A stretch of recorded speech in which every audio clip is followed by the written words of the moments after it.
नमस्कार, तारीख 9 मई दिन मंगलवार। ये बीबीसी हिंदी का पॉडकास्ट दिन भर पूरा दिन पूरी खबर है। मेरा नाम है प्रेरणा। मैं हूँ सुमिरनप्रीत कौर। पॉडकास्ट में आज बात पाकिस्तान के पूर्व प्रधानमंत्री इमरान खान की गिरफ्तारी, गजा पर इजरायली सेना के हवाई हमले और राजस्थान में फिर से शुरू हुई राजनीतिक जंग की। मेरे पाकिस्तानियों, जब तक ये मेरे अल्फाज आप तक पहुंचेंगे, मुझे एक नाजायज केस के अंदर बंद कर दिया होगा। इस्लामाबाद हाईकोर्ट के बाहर से गिरफ्तार हुए पाकिस्तान के पूर्व प्रधानमंत्री इमरान खान कुछ घंटे पहले वीडियो जारी कर कही थी ये बात। किस मामले में हुई है इमरान खान की गिरफ्तारी और पाकिस्तान की राजनीति पर क्या होगा इसका प्रभाव? इमरान खान और उनकी वाइफ को जो अकाउंटेबिलिटी का जो इंस्टीट्यूशन अथॉरिटी है पाकिस्तान में एंटी करप्शन की, उसने नोटिस भी भेजे थे। गजा पर इस्राएली सेना के हवाई हमलों के बाद भारत दौरा छोड़ स्वदेश लौटे इस्राएली विदेश मंत्री एली कोहेन। गजा से सटे इलाकों में कैसा है माहौल, जानेंगे यरूशलेम में मौजूद बीबीसी के सहयोगी पत्रकार हरेंद्र मिश्र से। कई ऐसे भी इलाके हैं दक्षिण में जिन्हें खाली कर दिया गया, वहाँ के लोगों को कहीं और ले जाकर के जो है रखा गया है। राजस्थान में जारी उठापटक और आईपीएल की खबरों की भी होगी बात, लेकिन इन सबसे पहले देश दुनिया का हाल जानिए सुमिरनप्रीत कौर से।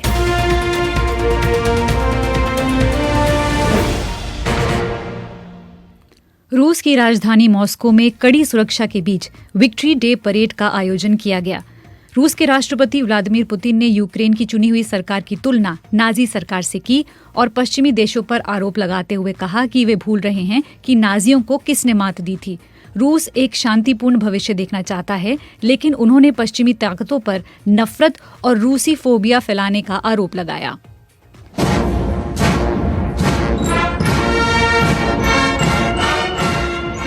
Сегодня цивилизация вновь находится на решающем переломном рубеже.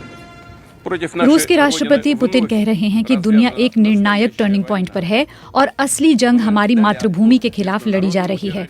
हमने आतंकवाद के खिलाफ लड़ाई लड़ी है और हम अपने देश को बचा कर रहेंगे। हमें भी एक ऐसी दुनिया चाहिए जहां शांति हो, स्थिरता हो। यूक्रेन के राष्ट्रपति वोलोदिमीर ज़ेलेंस्की ने द्वितीय विश्व युद्ध के अंत को चिन्हित करने वाली घटनाओं की आधिकारिक तारीखों में बदलाव की पुष्टि की है। ज़ेलेंस्की ने कहा है कि मई 8 यूक्रेन में विजय दिवस होगा, जबकि 9 मई यूरोप दिवस होगा।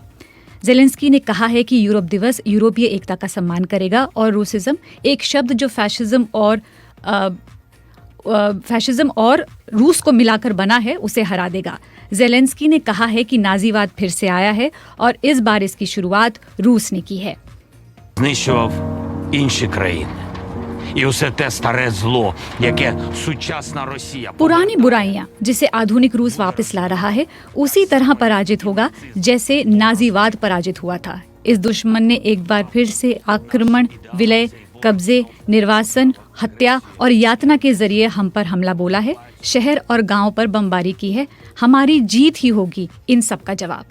मध्य प्रदेश के खरगोन में एक बस पुल की रेलिंग तोड़कर नदी में गिर गई। हादसे में अब तक 15 लोगों की मौत हो चुकी है। मध्य प्रदेश के गृह मंत्री नरोत्तम मिश्रा ने बताया, सुबह 8:40 पर एक बस दासंगा और डोंगर गांव के बीच जो बारोड़ नदी है, वहां रेलिंग तोड़कर नदी में गिर गई। नदी सूखी है।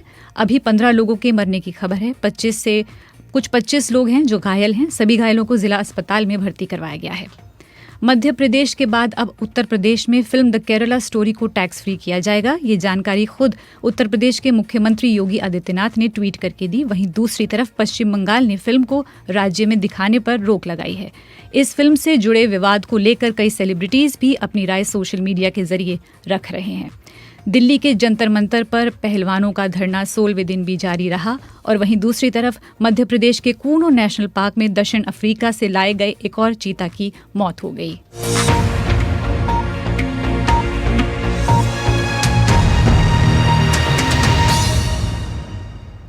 तो अभी देश दुनिया के पूरे दिन का हाल जाना आपने सुमिरनप्रीत कौर से। अब विस्तार से बात पड़ोसी मुल्क पाकिस्तान के पूर्व प्रधानमंत्री इमरान खान और उनकी गिरफ्तारी की। मेरे पाकिस्तानियों, जब तक ये मेरे अल्फाज आप तक पहुंचेंगे, मुझे एक नाजायज केस के अंदर बंद कर दिया होगा। इससे एक चीज आप सबको वाजे हो जानी चाहिए कि पाकिस्तान में जो फंडामेंटल राइट्स हैं, जो जमहूरियत है, वो दफन हो चुकी है। और हो सकता है कि इसके बाद मुझे मौका ना मिले आपसे मुखातिब होने का। प्रेरणा, ये आवाज़ जैसे कि आप पहचान ही रही जी। होंगी कि पाकिस्तान के पूर्व प्रधानमंत्री इमरान खान की है।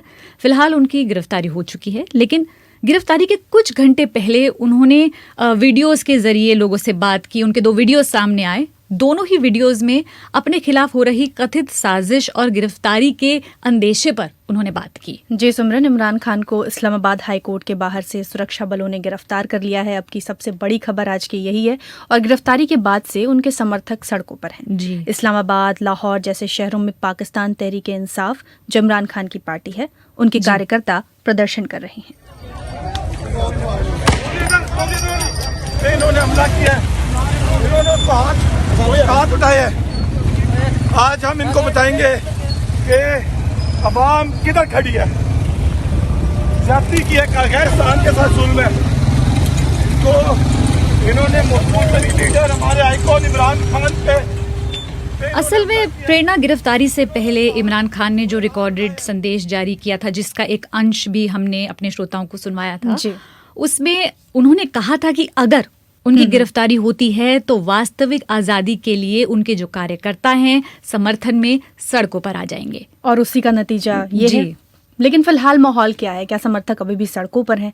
और जब इमरान खान की गिरफ्तारी हो रही थी तब का सूरत हाल क्या था? तो बीबीसी संवाददाता शुमाइला जाफरी ने ये पूरा अपडेट हमें भेजा।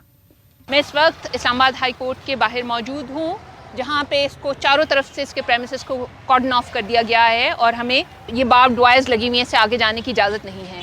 यही वो प्रेमिसेस है जहाँ से थोड़ी देर पहले इमरान खान को अरेस्ट किया गया है। और जो सिचुएशन है इस वक्त पूरे पाकिस्तान में वो काफ़ी एजी है, काफ़ी फ्लूइड है। कुछ जगहों से ऐसी इतलात आई हैं कि उनके सपोर्टर्स जो हैं वो इकट्ठा होने शुरू हुए हैं मुख्तलिफ जगहों पर मुल्क में, लेकिन अभी जो है सूरत हाल बहुत वाज़ेह नहीं है। इस्लामाबाद में पुलिस ये कह रही है कि सिचुएशन अंडर कंट्रोल है। पुलिस जो है उसकी बहुत हैवी डिप्लॉयमेंट है। रेंजर्स जो थे यहाँ पर वो सैकड़ों की तादाद में आज डिप्लॉय किए गए थे। और इमरान खान को जिस वक्त गिरफ्तार किया गया है उस वक्त ये कहा जा रहा है कि उनके वकील उस वक्त उनके साथ मौजूद नहीं थे। इमरान खान आज इस्लामाबाद हाई कोर्ट आए थे ताकि वो बेल ले सकें डिफरेंट केसेस में, और इसी दौरान उन्हें एक मुकदमे में अल-कादिर ट्रस्ट का जो केस है उसमें गिरफ्तार कर लिया गया है। तो शुमाइला, ये तो इस्लामाबाद से अपडेट दे रही थी, अभी हमारे साथ वो लाइव भी जुड़ चुकी हैं सिमरन। जी। और शुमाइला, मैं आपसे पूछना चाहूँगी कि जो आर्मी हेडक्वार्टर्स है वहाँ पे लोग जो हैं वो प्रदर्शन कर रहे हैं, तो कैसा है माहौल अभी, क्या हो रहा है वहाँ पे? देखिए, अभी काफी तनाव है और अब चूंकि अंधेरा हो गया है और आपको पता है कि अंधेरे में जो है वो सूरत हाल जरा और गंभीर हो जाती है।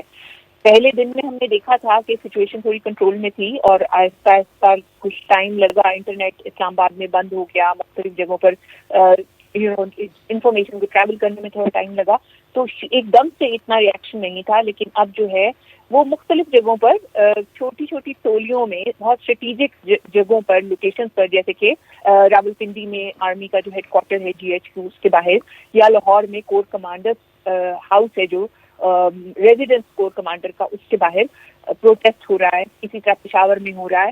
तो देखने में ये आ रहा है कि बजाय हुकूमत को टारगेट करने के, जिस तरह इमरान खान इतने दिनों से अपने लोगों का एक तरह से माइंड प्रिपेयर कर रहे थे, उन्होंने टारगेट किया है मिलिट्री को। और ये भी हमने देखा है कि आर्मी जो है वो आगे से रेजिस्ट नहीं कर रही।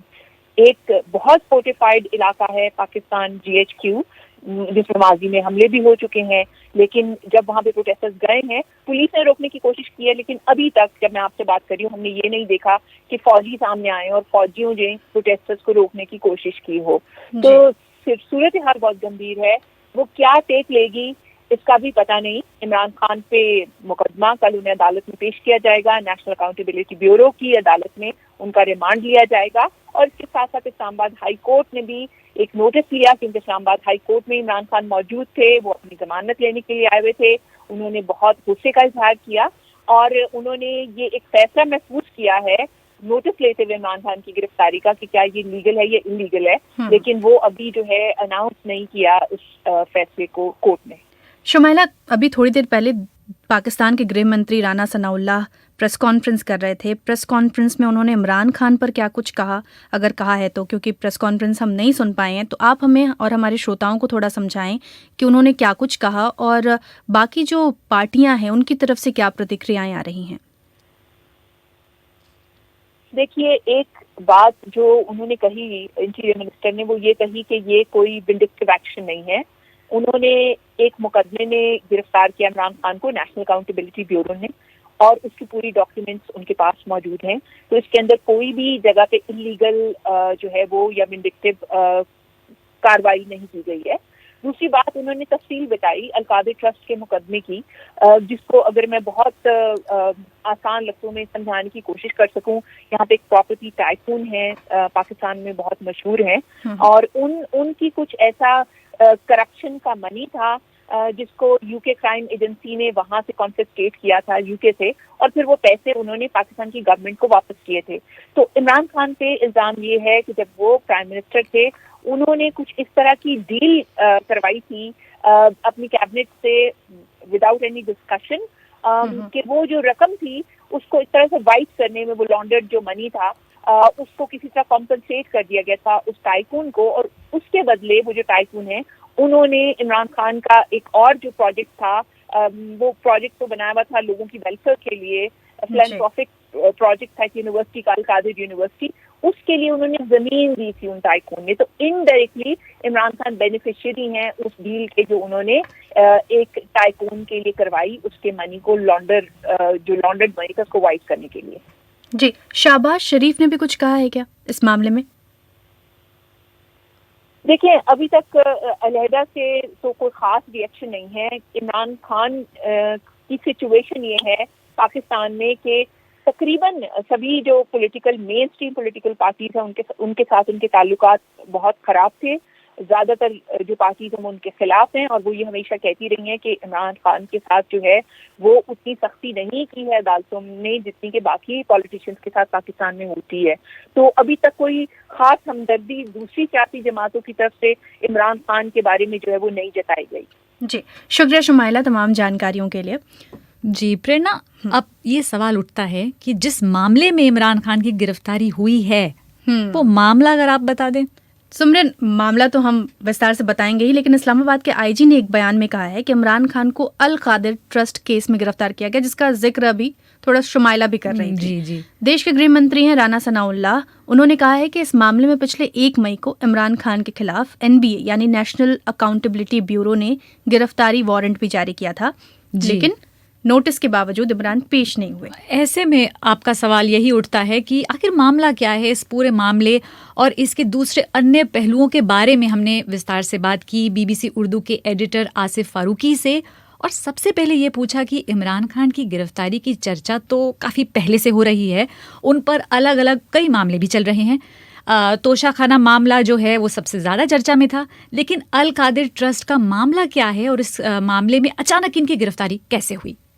देखिए, ये अचानक से तो नहीं आया, कई महीनों से इस पर बैकग्राउंड में जो है वो कार्रवाई चल रही थी, और इनफैक्ट इमरान खान और उनकी वाइफ को जो अकाउंटेबिलिटी का जो इंस्टीट्यूशन अथॉरिटी है पाकिस्तान में एंटी करप्शन की, उसने नोटिस भी भेजे थे, और इनको कहा गया था कि वो नेशनल अकाउंटेबिलिटी ब्यूरो के सामने पेश करें अपने आप को, और there were some questions that उनको भेजे गए थे कि आप इन सवालों के जवाब दें। उन्होंने नहीं दिए थे, और उसके बाद ये आहिस्ता आहिस्ता यहाँ तक बात अरेस्ट तक पहुंची है।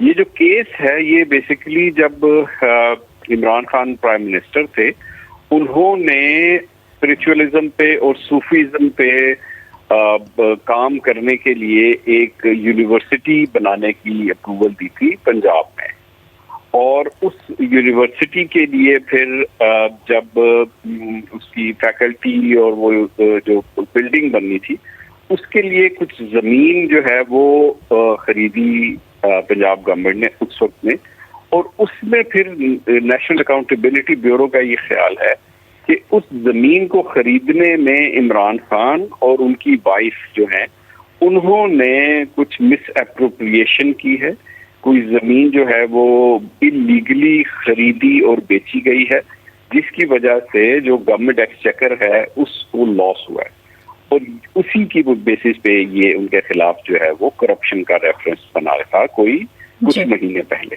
सर, जिस एजेंसी ने गिरफ्तारी के आदेश दिए हैं और जिसकी तरफ से वारंट की कॉपी भी बाहर आई है, नेशनल अकाउंटेबिलिटी ब्यूरो, अगर मैं सही कह पा रही हूँ तो, ये कैसे काम करता है और इसकी कमान किसके हाथ में है? नेशनल अकाउंटेबिलिटी ब्यूरो जो है वो अब कुछ अरसे से बहुत एक कंट्रोवर्शियल इदारा बन गया है। ये जनरल मुशर्रफ ने अपने दौर में ये इसको बनाया था, और उस वक्त उन्होंने जो अपने मुखालिफ पॉलिटिशियंस थे उनको गिरफ्तार करने के लिए इस इदारे को बहुत इस्तेमाल किया था। इस ब्यूरो के पास बहुत स्वीपिंग पावर्स थी to keep people under arrest for 2 months, यानी 60 दिन तक नैब के जो लोग हैं वो गिरफ्तार करके अगर किसी को ले जाएं तो वो 60 दिन का रिमांड जो है वो एक ही दफा में ले सकते थे। और इमरान खान की गवर्नमेंट में भी जो PMLN के बहुत सारे पॉलिटिशियंस हैं और जो पीपल्स पार्टी के लोग हैं, वो इस नैब के उसमें कस्टडी में रहे हैं, जिसमें नवाज शरीफ भी शामिल हैं और मरियम नवाज शरीफ भी शामिल हैं। लेकिन जब ये इमरान खान की गवर्नमेंट खत्म हुई तो जो नई PDM की गवर्नमेंट बनी, उन्होंने सोचा कि ये जो इदारा है इसके पास स्वीपिंग पावर्स हैं और इसको हमेशा अथॉरिटीज जो है वो पॉलिटिशियंस के खिलाफ इस्तेमाल करती हैं, तो उन्होंने इसकी पावर्स को बहुत कम कर दिया है। तो जो नैब आज काम कर रहा है वो उतना पावरफुल नहीं है जितना 1 साल पहले था। ये सिविलियन बॉडी है, लेकिन एज आई सेड इनके पास अथॉरिटी और पावर बहुत ज्यादा रही है।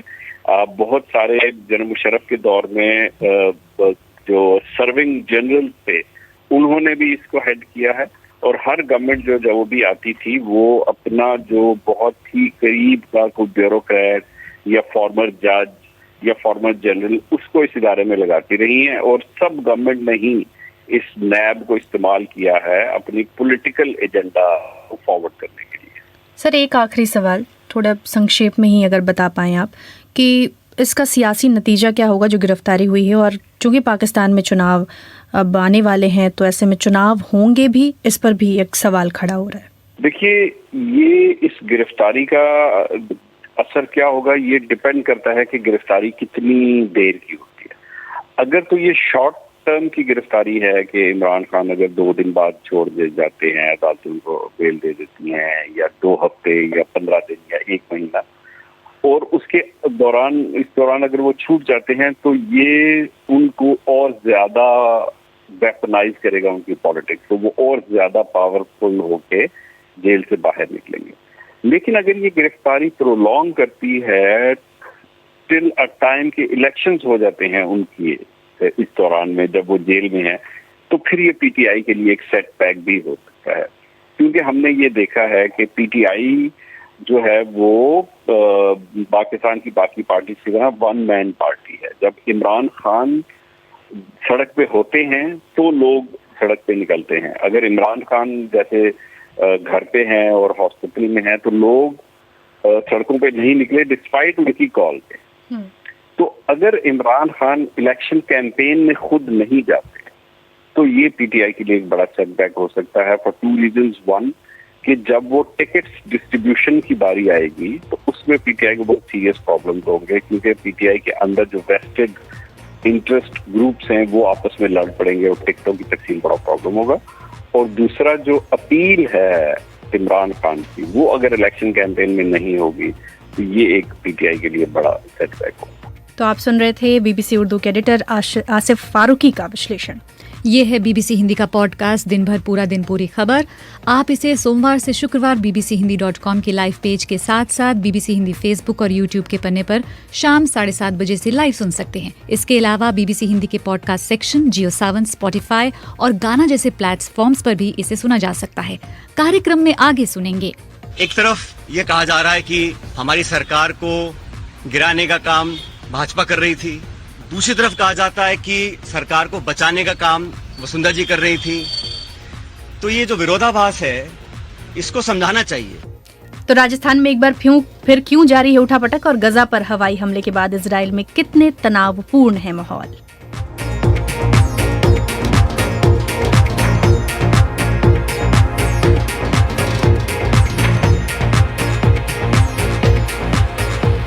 इन सब पर भी चर्चा होगी, स्पोर्ट्स की भी बात होगी, लेकिन इन सब से पहले श्रोताओं की टिप्पणियां वो पढ़ते हैं। शुरुआत आप करना चाहेंगे फेसबुक से प्रेरणा? बिल्कुल, और मैं कुछ श्रोताओं का नाम लेना चाहूंगी। पंडित अजीत धर द्विवेदी हैं, मोहम्मद अमीरुद्दीन हैं, मनोहर चमोली हैं, रजनीकांत शुक्ल हैं और जमीर उमर हैं, परमवीर रावत हैं। एक एक करके मैं कुछ नाम पढ़ दूं। तौहीद अहमद हैं और कुलदीप सिंह जाखड़ हैं। जी, आप बताएं। मैं टिप्पणियां पढ़ देती हूँ।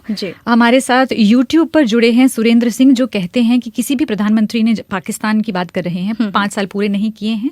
और दूसरी बात तनु कुमारी कह रही हैं कि मैं BBC को रिक्वेस्ट करती हूँ कि अगर जेंडर इक्वालिटी पर बात हो पाए, साइंटिफिक रिसर्च और क्लाइमेट चेंज पर बात हो पाए। और शंभू शरण जो हैं, उन्हें शुमैला जाफरी की जो रिपोर्ट है वो बहुत पसंद आई। अच्छा, एक टिप्पणी मैं भी लेना चाहूंगी। सुनील शर्मा हैं, वो लिखते हैं कि मैडम नमस्कार, प्लीज बताएं कि फेसबुक पर पॉडकास्ट को कैसे सुना जा सकता है। तो सुनील जी, सबसे पहले तो अगर आप रोजाना ये सुनते होंगे तो आपको नोटिफिकेशन आ जाता है, लेकिन अगर आप नहीं सुनते, आप डायरेक्ट फेसबुक पन्ने पर आना चाहते हैं, तो आप फेसबुक पर लॉगिन करें अपना और फिर सर्च बॉक्स में जाएं, वहाँ BBC हिंदी डालें। BBC हिंदी के पन्ने पर आपको रोजाना शाम 7:30 बजे आपको लाइव वहाँ हमारा पॉडकास्ट मिल जाएगा। आप हमें लाइव सुन सकते हैं। अगर लाइव नहीं सुन पाए तो आप YouTube पर जाकर सुन सकते हैं, बाद में फेसबुक पर भी बाद में जाकर सुन सकते हैं। और पॉडकास्ट के बाकी जो हमारे प्लेटफॉर्म्स है उसके बारे में सुमरन ने विस्तार से बता ही दिया। जी बिल्कुल। तो अब आगे चलते हैं। आप सुन रहे हैं दिन भर, पूरा दिन, पूरी खबर। तो सुमरन, अब बात इजराइल की कर लेते हैं, क्योंकि इजराइल में बिन्यामिन नेतन्याहू की नई गठबंधन सरकार जब से बनी है, उसके बाद से इजरायली सेना और फिलिस्तीनी चरमपंथी समूहों के बीच संघर्ष तेज हो गए हैं। जी, दोनों तरफ मरने वालों की तादाद भी इस दौरान काफ़ी बड़ी है। आज इसराइल ने एक बार फिर गजा पट्टी पर एयर स्ट्राइक्स की हैं। एयर स्ट्राइक्स में कम से कम 13 फलस्तीनियों के मारे जाने की सूचना है, जिनमें 3 इस्लामिक जिहाद संगठन के नेता भी शामिल हैं। जी, इजरायली सेना ने इनकी पहचान, जिन 3 नेताओं की बात आप कर रही हैं, उनकी पहचान खलील बेहतीनी, जाहिद अहनम और वेस्ट बैंक में तारिक इज़्ज़ुद्दीन के रूप में पहचान इनकी की गई है। इस्लामिक जिहाद संगठन गजा का सबसे शक्तिशाली चरमपंथी समूह है सुमन, क्योंकि कई लोग नहीं भी जानते हैं, तो उनके बारे में उनको ध्यान में रखते हुए तो इजराइल में कई बड़े हमलों के लिए यह संगठन जिम्मेदार है। अभी पिछले महीने गजा से इजराइल पर जो रॉकेट हमले हुए थे, उसकी जिम्मेदारी भी इस संगठन ने ली थी। जी, अब इसराइल की तरफ से हुए हवाई हमले के बाद इस्लामिक जिहाद संगठन की मिलिट्री विंग अल कुद्स ब्रिगेड का कहना है कि इसराइल के खिलाफ उनका संघर्ष जो है वो जारी रहेगा और इसराइल को इसकी सजा भी भुगतनी होगी, ऐसा इन्होंने कहा। चरमपंथी संगठन हमास के प्रवक्ता हुसैन कासेम ने बोला,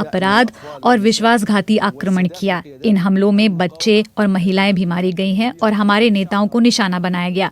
हमारे लोग और हमारे प्रतिरोधी जानते हैं कि इस अपराध का जवाब कैसे देना है और गजा पट्टी पर इस आक्रामकता के लिए इसराइल को कीमत चुकानी पड़ेगी। जी, सुमरन, इस घटनाक्रम के बीच इजराइल के विदेश मंत्री एली कोहेन भारत दौरे पर थे, लेकिन उन्होंने भारत दौरा जो है बीच में छोड़कर वापस देश लौटने का निर्णय ले लिया है। वो 3 दिन के दौरे पर थे। सुनिए उन्होंने क्या कहा। מדינת ישראל הוכיחה שהיא באה חשבון עם כל מי שמאיים עליה או פוגע בה। विदेश मंत्री कह रहे हैं कि इजराइल ने दिखाया है कि वह किसी की भी धमकी पर चुप नहीं बैठेगा। वो लोग जो हमें धमकी दे रहे हैं, डरा रहे हैं, उनके खिलाफ चुप नहीं बैठेगा। हमने अपनी इंटेलिजेंस और सुरक्षा क्षमता से गजा में इस्लामिक जिहाद के सांप के फन को नष्ट कर दिया। थोड़ी देर पहले मैं एक बहुत ही महत्वपूर्ण रणनीतिक और राजनीतिक यात्रा के लिए भारत आया था। मुझे स्थिति पर इजराइल से लगातार अपडेट मिल रही है, पर मैं आज भारतीय प्रधानमंत्री के साथ मिलने के बाद वापस इजराइल लौट जाऊंगा। जी, तो मौजूदा हालातों को देखते हुए गजा से सटे इजरायली इलाकों में खास तौर पर सावधानी बरतने की बात इजरायली सरकार ने की है। सुमरन जी, इजरायली सरकार ने वहाँ कई आदेश जारी किए हैं। प्रेरणा, वहाँ के मौजूदा हालातों के बारे में हमने बात की यरूशलेम में मौजूद BBC के सहयोगी पत्रकार हरेंद्र मिश्र से।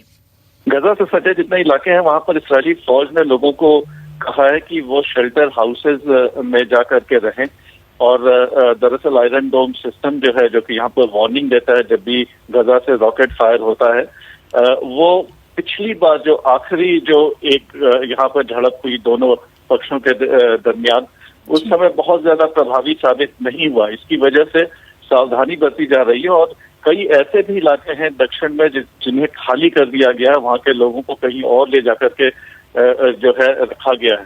साथ ही साथ कई अस्पताल वहाँ पर हैं, उन अस्पतालों में भी जो इस तरह के सुरक्षित घर बने हुए हैं उनमें मरीजों को शिफ्ट कर दिया गया है, खास करके उन मरीजों को जिन्हें की चलने फिरने में असुविधा है। उसके अलावा ट्रेन सर्विसेज को भी कैंसिल कर दिया गया है और इसराइल के केंद्र के भी शहरों में दरअसल कहा गया है कि वहाँ पर जितने सुरक्षित घर हैं, जो शेल्टर हाउसेज जो बने हुए हैं, उनको खोल के रखा जाए। लोग जो हैं वो एहतियात बरतें और पूरी तरह से सावधानी के साथ रहें। जब भी सायरन बजे या जब भी चेतावनी मिले तो वो दौड़ करके इन सुरक्षित घरों का सहारा लें।